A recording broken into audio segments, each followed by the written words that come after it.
আজ Indian secular ফ্রন্টের ডাকে শিয়ালদা থেকে আরজিকর অভিমুখে শ্যামবাজার পর্যন্ত একটা প্রতিবাদী মিছিল ছিল।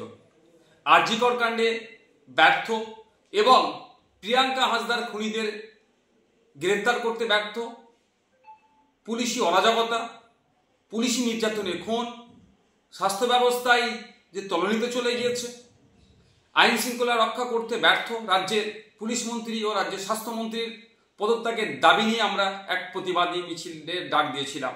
কিন্তু সকাল থেকে যেভাবে মুষলধারে কলকাতা শহর এবং শহরের আশপাশে বিভিন্ন জেলাতে বৃষ্টি হচ্ছে, ফলে যোগাযোগ ব্যবস্থা থেকে শুরু করে ট্রেনের যাতায়াতে সমস্যা হয়ে উঠছে, আমরা রাজ্য কমিটির পক্ষ থেকে আমরা বিবেচনা করলাম এই প্রাকৃতিক দুর্যোগের কারণে আমরা আমাদের এই আজকের শিয়ালদা থেকে আরজিকর অভিমুখে যে প্রতিবাদী মিছিলটা ছিল সেটাকে আমরা স্থগিত করলাম।